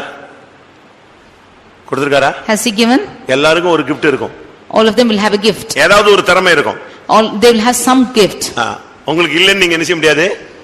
மறுதலிக்க முடியாது. You cannot deny that you do not have. ஏதாவது ஒரு வரம் இருக்கும், 2 வரம் இருக்கும், 9 வரம் இருக்கும். எவ்வளவோ கிருபைகளை கர்த்தர் அவனவனுடைய தேவைக்கேற்றமா இல்ல அவனவனுக்கு தேவன் பகிர்ந்து கொடுக்கிறார். Maybe 1 gift or 2 gift or 9 gift, the Lord gives everything according to his measure. உங்களுக்கு இல்லன்னு சொல்றீங்களா இருக்குன்னு சொல்றீங்களா? Do you say do not have or do you have? 1 கொரிந்தியர் 12:7 படி 1 Corinthians 12:7, ஆவியினுடைய அனுக்கிரகம் அவனவனுடைய பிரயோஜனத்துக்கென்று அளிக்கப்படுகிறது. the gifts of the Spirit is given to everyone according to his measure. 11ஆம் வசனத்திலே In verse 11, தமது சித்தத்தின்படியே அவனுக்கு அவர் பகிர்ந்து கொடுக்கிறார். it is given to him according to his will. ஒருத்தனுக்கு 5 கொடுத்தாரு, ஒருத்தனுக்கு 2 கொடுத்தாரு, ஒருத்தனுக்கு 1 கொடுத்தாரு, அது அவருடைய சித்தம். He is giving 5 talents and to the other 2 and to the other 1 it's his will. உங்களுக்கு ஒரு கிருபை கொடுத்திருக்கிறார். அத நீங்க உங்களுக்கு தெரியுமா? Then the Lord has given you his grace. Do you know that? நீங்க புதைச்சு வச்சிட்டு ஒண்ணுமில்லன்னு கையை காட்டிட்டே இருக்கீங்க. You are hiding it and saying that you don't have and showing உனக்கு hands. எதிலியாவது ஒண்ணுல ஸ்கில்ஃபுல்லா கர்த்தர் வச்சிருப்பாரு. The Lord would have kept you skillful in at least one thing. அத நீங்க எப்படி கண்டுபிடிக்கலாம்னா, How can you find this? இந்த அங்கவினர்களை பாருங்க. You can see the ones who do not having their handicapped ones. அவங்கள பாருங்க. You see them. அவங்களுக்கு கண்ணு தெரியாது. They don't have இல்ல கை வேலை செய்யாது. They cannot ஏதாவது ஒரு பாதிப்பு இருக்கும். or they will have some effect. ஆனா பாட சொல்லுங்க. But if you ask them to sing, அருமையா பாடுவாங்க. they will sing beautifully. Music போட விடுங்க. You leave them to play music. Music போட விடுங்க. You leave them to play music. அருமையா போடுவாங்க. They will play well. ஏன்னா அவங்களுக்கு அந்த டாலன்ட் இருக்கு. Because they have the talent. ஒரு திறமை இல்ல, இன்னொரு திறமையை கர்த்தர் கொடுத்திருக்கிறார். When they don't have one talent, they have the உட்கார்ந்திருக்கிற எல்லாருக்கும் கர்த்தர் ஒரு கிருபை கொடுத்திருக்கிறார். The Lord has given grace to everyone seated here. அது ஒண்ணா இருக்கலாம்.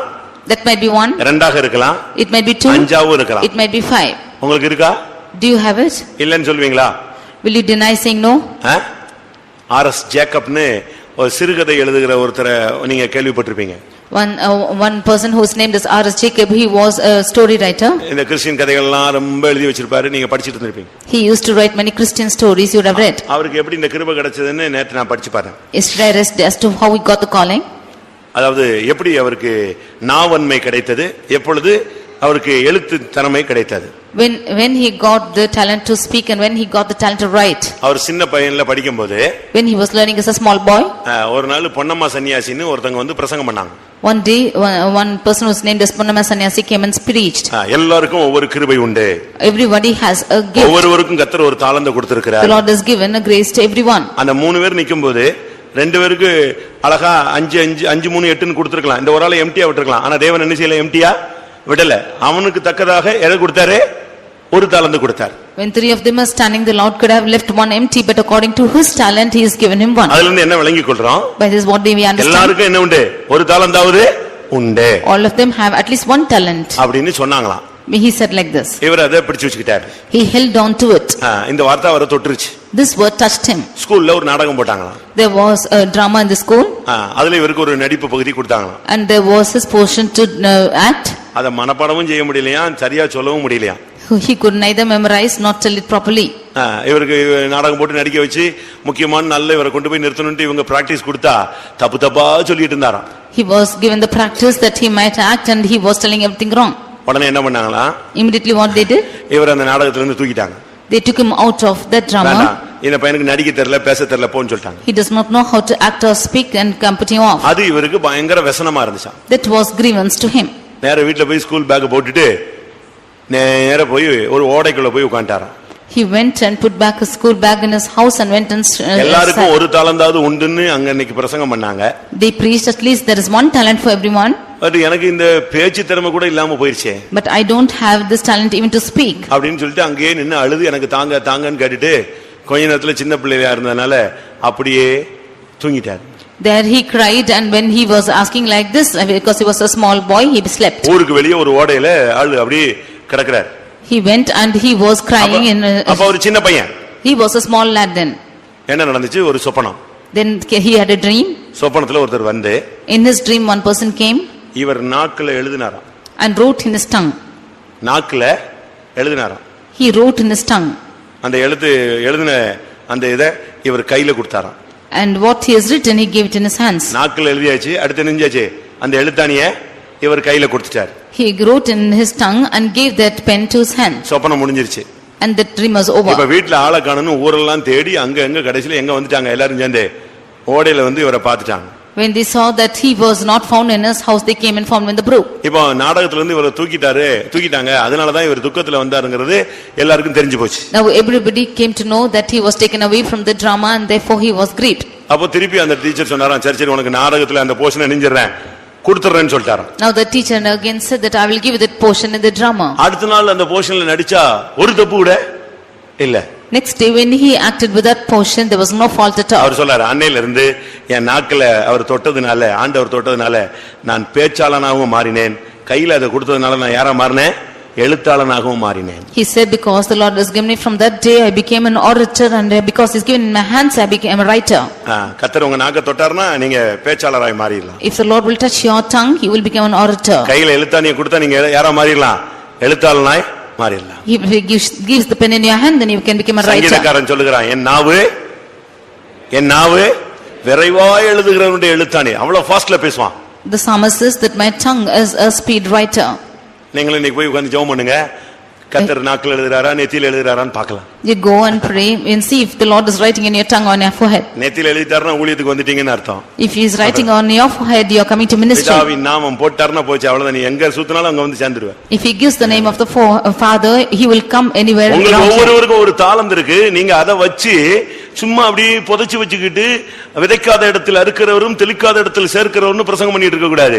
உனக்கு கொடுத்த தாளந்து, அது ஜபாபியா இருக்கலாம், கிருபையா இருக்கலாம், பாட்டு திறமையா இருக்கலாம், பிரசங்க திறமையா இருக்கலாம், இல்ல நல்ல சுகபலன் ஆரோக்கியமா இருக்கலாம். அதை கொண்டு நீ கர்த்தருக்காக கிரியை செய்து நீ கர்த்தருக்காக சம்பாதிக்க வேண்டும். He has given every of you a talent. It might be a talent of singing or praying or preaching or anything, and with that talent you should work for the Lord.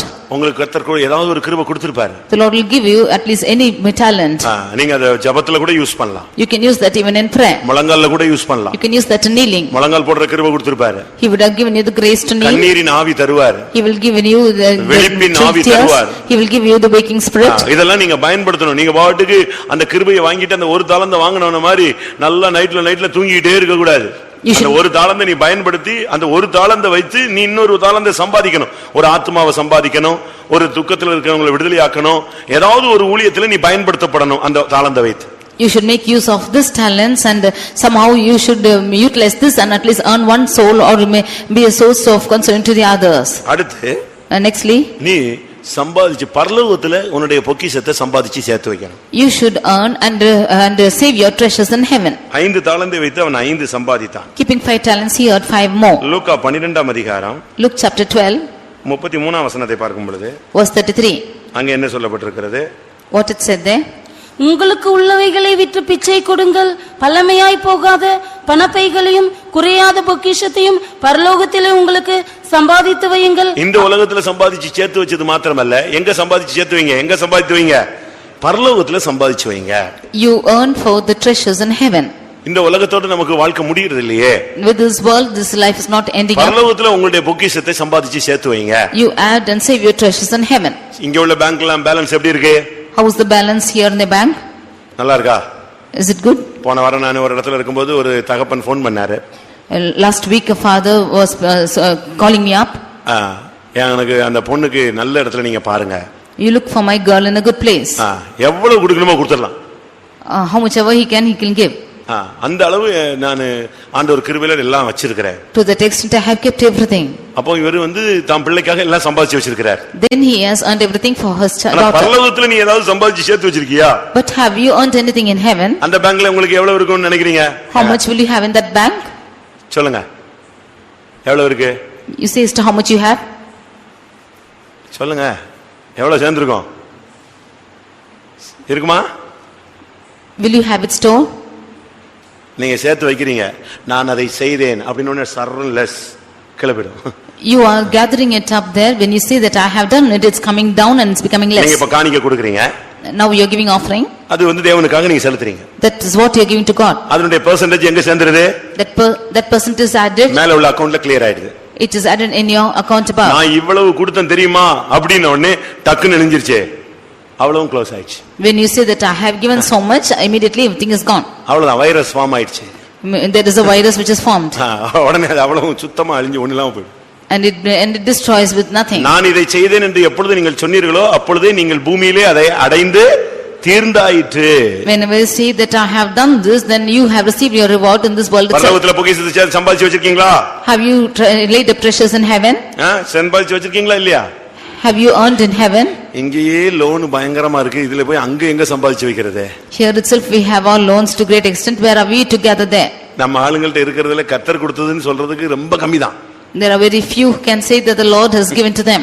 வீடு பேங்க்ல இருக்கு, The house is in bank, car பேங்க்ல இருக்கு, and car is in bank, two wheeler பேங்க்ல இருக்கு, two wheelers in bank. எல்லாம் ஃபைனான்ஸ்ல. Everything is in finance. எல்லாம் finance. Everything is in finance. இப்ப என்னதான் நீ இந்த உலகத்துல இவ்வளவு நாள் சம்பாதிச்சேன்னா அது கொடுத்து அதுல இருந்து நான் கொஞ்சம் கொஞ்சமா கட்டிக்கிட்டே வரேன். எத்தனை வருஷம் கட்டுவ? If you should ask us to what you have earned, I will give and I will pay little by little. How many years will you போன pay? வாரம் ஒருத்தட்ட கேட்டேன், அவர் சொன்னாரு நான் 5500 ரூபாய் கட்டிக்கிட்டே இருக்கணும். எத்தனை வருஷம்? Last week one person said that he is paying 5,500. How many years will he pay? வீட்டுக்காக கட்டணுமா? 20 வருஷம் கட்டணுமா? And he has to pay for 20 years. 20 வருஷம் இவன் கட்டிக்கிட்டே இருக்க வேண்டிய அந்த வீட்டுக்கு பணத்தை கட்டிக்கிட்டே இருக்கலாம். For 20 years he has to pay for his house. 20 வருஷத்துக்குள்ள இயேசு வந்துட்டு இவன் போக மாட்டாங்கிறது கேரண்டியா எழுதி கொடுத்துட்டான். He can write and give that he cannot go if Jesus comes within 20 years. ஒருவேளை இவனுக்காக 21வது வருஷத்துல வரணும், அதுக்குள்ள அடுத்த லோன் எடுக்காம இவன் இருக்கணும். Maybe the Lord should come after 21 years and he will get the next account after that. கடன் இருக்கிறவன் போக முடியாதுல்ல. கடன் வாங்கினவன் அடிமை. அடிமை அரசால போகிறது இல்லை. He who is getting the debt will never go because he is a slave and he cannot reign. நல்ல சத்தியத்தை நீங்க படிச்சுக்கணும். You should learn the truth very well. நீங்க சொல்லலாம் IT problem. You might say it's an IT problem. IT ப்ராப்ளம்லாம் எல்லாம் solve பண்ணலாம். You can solve this IT problems. நீ பரலோகம் போணும்னா எல்லாத்தையுமே சால்வ் பண்ணணும். If you should go to heaven, you can solve உங்களுடைய everything. உங்களுடைய நீங்கள் பரலோகத்தில் சம்பாதித்து வையுங்கள். You should lay up your treasures in heaven. ஏழைகளுக்கு அதனுடைய சரியான அர்த்தம் என்ன தெரியுமா? ஏழைகளுக்கு கொடுத்தீனா அது உனக்கு மேல சேர்ந்துகிட்டே இருக்கும். The right meaning is if you should give alms to the poor, then it will be gathered in அதான் heaven. அந்த வசனத்தினுடைய துவக்கம். That is the beginning of that verse. பிச்சை கொடுங்கள். You give alms. அது வந்து கடன் கொடுங்கள் அல்ல. என்னது? கடன் கொடுத்தா நீ திருப்பி கேட்டுருவியா? சண்டையை போட்டு அது வாங்கிட மாட்ட. சபை வாசல்ல வச்சு அது சண்டை போட்டு வாங்கிடுவீங்க. It's not giving and lending the money but giving alms. அதுக்கு தான் இங்க என்ன சொல்லி இருக்கு? எங்க என்ன செய்யுங்க? பிச்சை கொடுங்க. Therefore it is asked to give alms. நீ அப்படி கொடுத்தீனா நீ போய் அவன்கிட்ட போய் கேப்பியா? திருப்பி நான் 1.5 ரூபாய் கொடுத்துட்டேன் எனக்கு தான் கேப்பியா? நீ அதை விட பெரிய பிச்சைக்காரனா மாறிடுவ. If you should go and ask back for the 1.5 rupees, then you will be a next beggar. நம்மளே இப்போ சரியான காசு கொடுக்கலன்னா அவன் நம்மள பிச்சைக்காரங்கறான். If you are not giving the right amount, then we are the beggars. நீங்க இப்ப போய் 50 பைசா அவனுக்காக பிச்சை கொடுங்க, அவன் ஏசிக்கிட்டே போவான் பிச்சைக்கார பையன். அவன் நம்மள ஏசிக்கிட்டே போவான். If you go give alms for 50 paise, then he will keep scolding you. Bible சொல்லுது உதவி செய். The word of God say, ask help. நீ மேல சம்பாதித்து வைப்பாய். You earn more. அடுத்ததாக and nextly, கடைசியாக finally, லூக்கா 16ஆம் அதிகாரம் Luke chapter 16 9ஆம் வசனத்தை பார்க்கும் பொழுது, verse 9. நான் உங்களுக்கு சொல்கிறேன், நீங்கள் மாளும்போது உங்களை நித்தியமான வீடுகளிலே ஏற்றுக்கொள்வார் உண்டாகும்படி அநீதியான உலகப் பொருளால் உங்களுக்கு சிநேகிதரை சம்பாதியுங்கள். உங்களுக்கு ஆத்துமாக்களை சம்பாதிங்க. அதுதான் அதனுடைய சரியான அர்த்தம். It is said, right meaning of this is you earn souls. நீ செத்துட்டு மேல போகும்போது உன்னை நித்திய வீட்டில் ஏற்றுக்கொள்வார். அதாவது இந்த சகோதரன் மூலமா தான் நான் ரட்சிக்கப்பட்டேன் என்று சொல்லக்கூடியவர்களை நீ பரலோகத்தில் சம்பாதித்து வை. When you die and go to heaven, you should earn in heaven and to say that because of this brother I am saved. உன்னுடைய பணத்தினால பொருள்னால ஆத்தும ஆதாயம் நடந்திருக்கணும். By your money and wealth you should earn souls. ஒரு சில அன்னதானம் செய்வாங்க. Some of them are giving food. அப்படிதானே? அது வந்து ஒண்ணும் சேராது.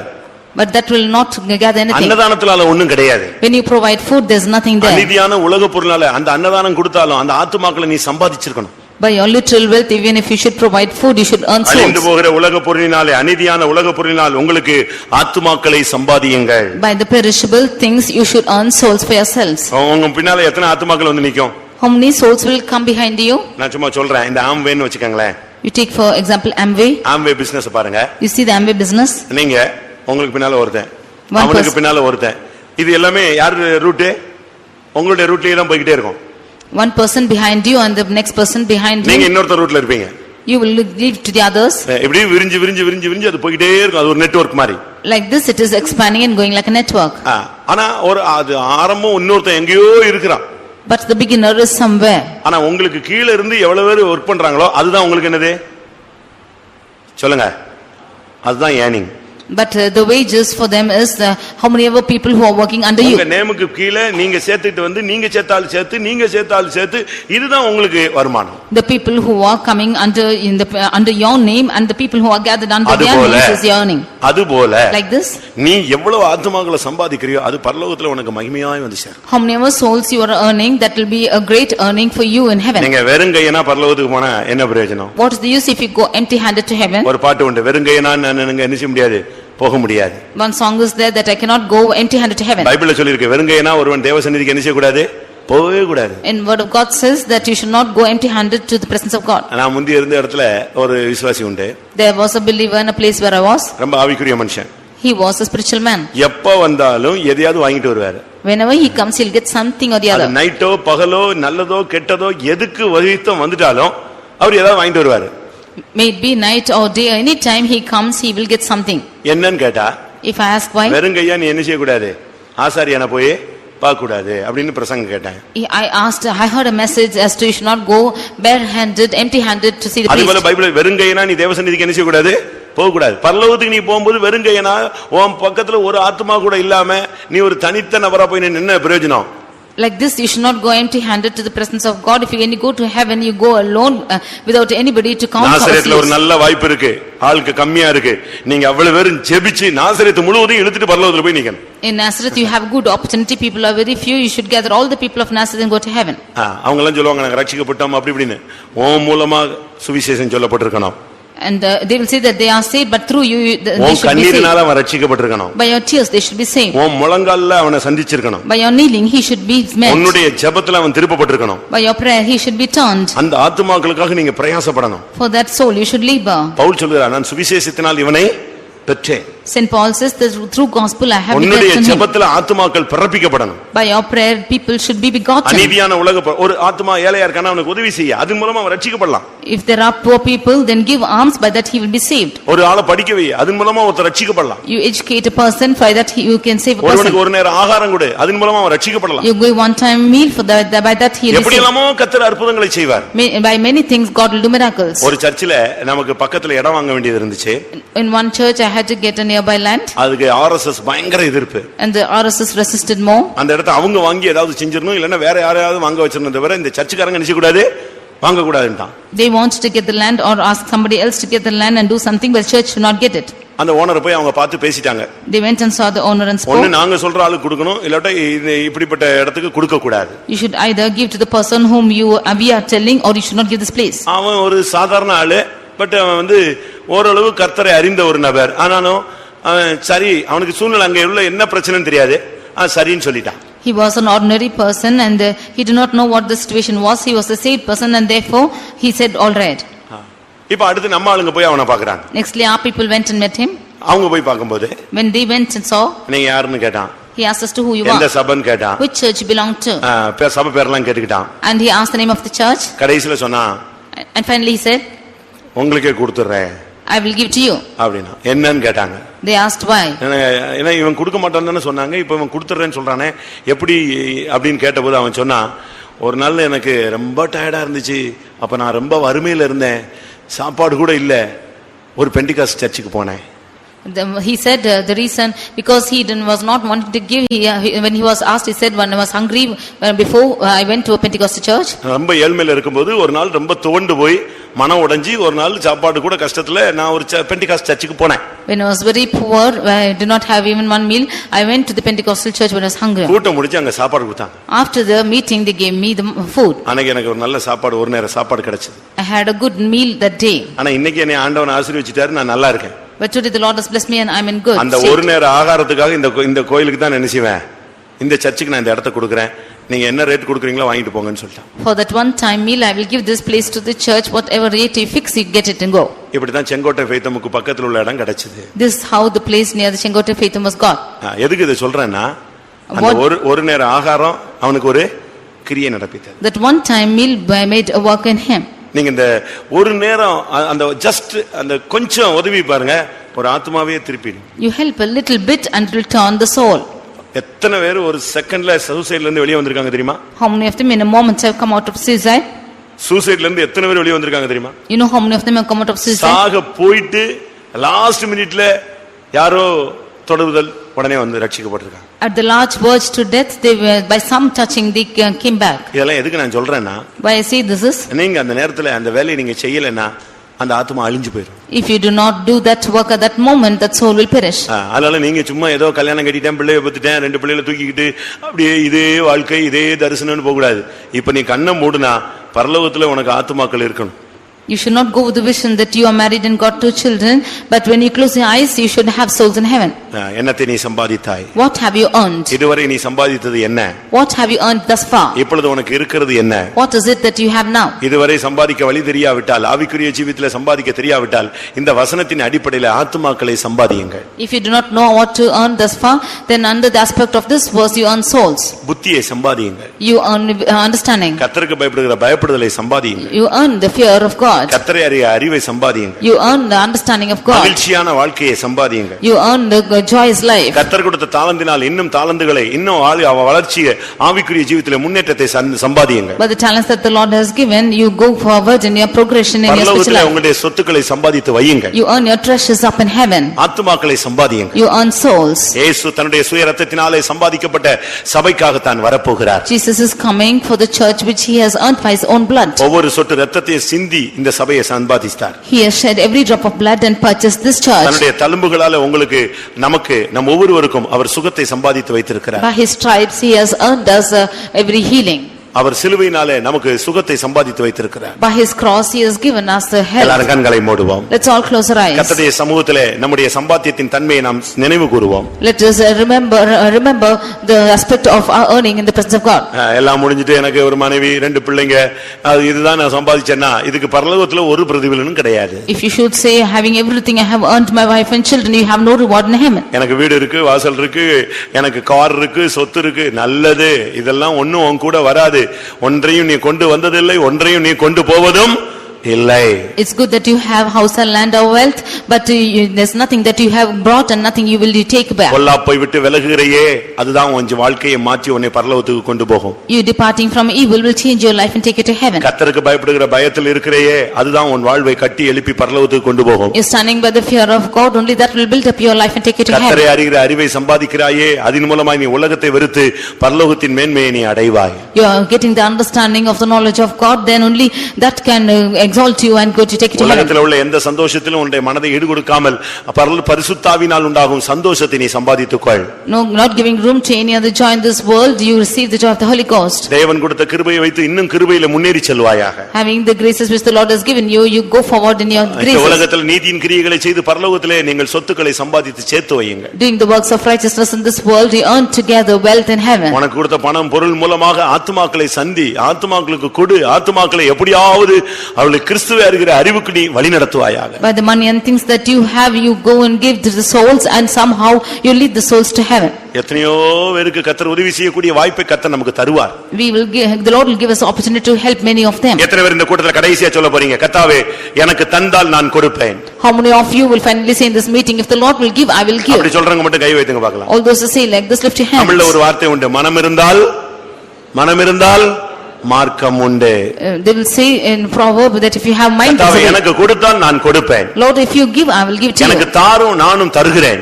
You give me and I will give. நீங்க அப்படி சொல்லி பாருங்க, கர்த்தர் தருவாரு. நீங்க அதுல உண்மையா இருந்தீங்கன்னா வந்துகிட்டே இருக்கும். நீங்க அதுல திருப்பி ஏமாத்திட்டீங்கன்னா வர்றது பிரேக் ஆயிடும். If you say this and be faithful in this, then he will give it to you. If you are unfaithful, then it will break. கர்த்தாவே இந்த உலகத்துல நான் பல காரியங்களை சம்பாதித்து விட்டேன். Lord, I have earned many things in this world. மனைவி, ஆடு, மாடு, வீடு, கார் எல்லாம் சம்பாதிச்சிட்டேன்.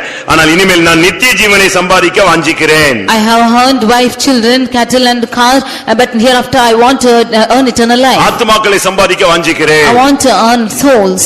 அப்படி வாஞ்சிக்கிறவங்க எல்லாம் கண்களை மூடுங்க. All this desire, like this, close your eyes. நீ என்னத்தை சம்பாதித்தாய்? What have you earned? அவன் துரிதமாய் சம்பாதித்தான். He earned it hastily. அவன் சொல்றான், சாலமோன் சொல்றான், என்னை போன்று துரிதமாய் சம்பாதிக்கத்தக்கவன் யார்? Solomon says, who is the one who hastily earns like me?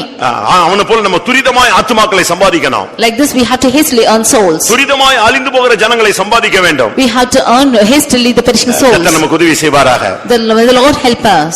Amen. Hallelujah. Hallelujah. Hallelujah. Jesus. Amen. Amen. Amen.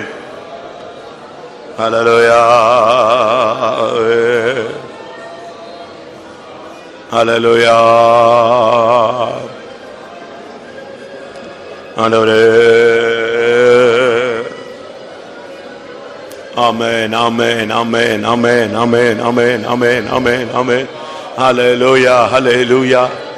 ஆமா, ஒரு சிலர் வேலை கிடைக்கலம்பாங்க, எனக்கு வேலை கொடுக்க மாட்டேங்கிறாங்கம்பாங்க.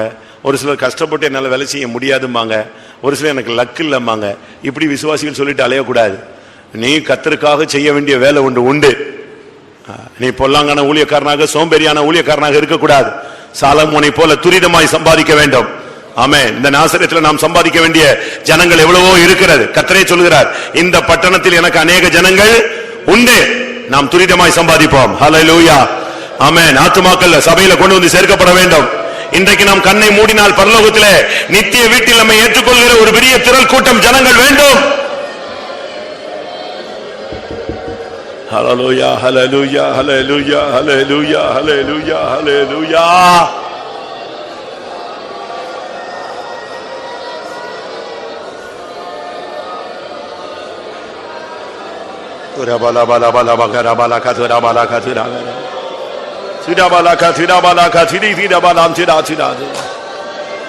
ஆண்டவரே ஆண்டவரே ஹல்லேலூயா.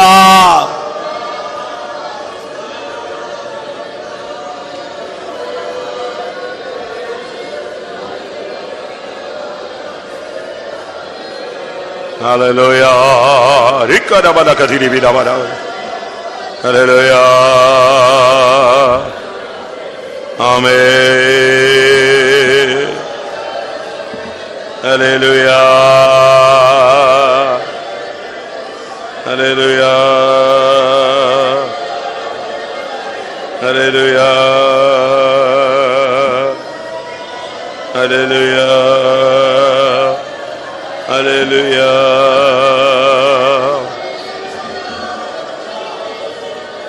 ஆமென். ரிக்கரபலா திரபலா திரபலா கரபா திரபலா கதிரபானியா. ஹல்லேலூயா ஹல்லேலூயா ஹல்லேலூயா. ஆமென் ஆமென் ஆமென் ஆமென் ஆமென் ஆமென் ஆமென் ஆமென் ஆமென் ஆமென் ஆமென் ஆமென். கர்த்தருடைய சமூகத்துக்காய் ஸ்தோத்திரம் பண்ணுவோம். நாம் என்னத்தை சம்பாதிக்க வேண்டும் என்பதை குறித்து கர்த்தர் நமக்கு சொல்லிக் கொடுத்தபடினால ஸ்தோத்திரம் பண்ணுவோம். உலகத்துக்குரிய காரியங்களை சம்பாதித்து அது அழிவுக்குரியது, நித்திய அழியாத ஒரு காரியத்தை சம்பாதிக்க வேண்டும் என்று தேவன் நமக்கு சொல்லிக் கொடுத்தபடினால ஸ்தோத்திரம் பண்ணுவோம். Praise the Lord, praise the Lord, praise the Lord, praise the Lord, praise the Lord, praise the Lord, praise the Lord. வேத வசனங்களின் அடிப்படையில் ஆத்துமாக்களை சம்பாதித்து பரலோகத்திலே எல்லாவற்றையும் சேர்த்து வைத்து இயேசு வரும் பொழுது நாம் போய் அங்கே அவைகளை பெற்றுக்கொள்ள கர்த்தர் உதவி செய்ய முடியாது. ஸ்தோத்திரம் பண்ணுவோம். Praise the Lord, praise. வசனம் கேட்ட ஒருவருக்கும் கர்த்தர் உதவி செய்ய முடியாது. ஸ்தோத்திரம் பண்ணுவோம். எல்லா மகிமையும் அவருக்கே செலுத்தி ஸ்தோத்திரம் பண்ணுவோம்.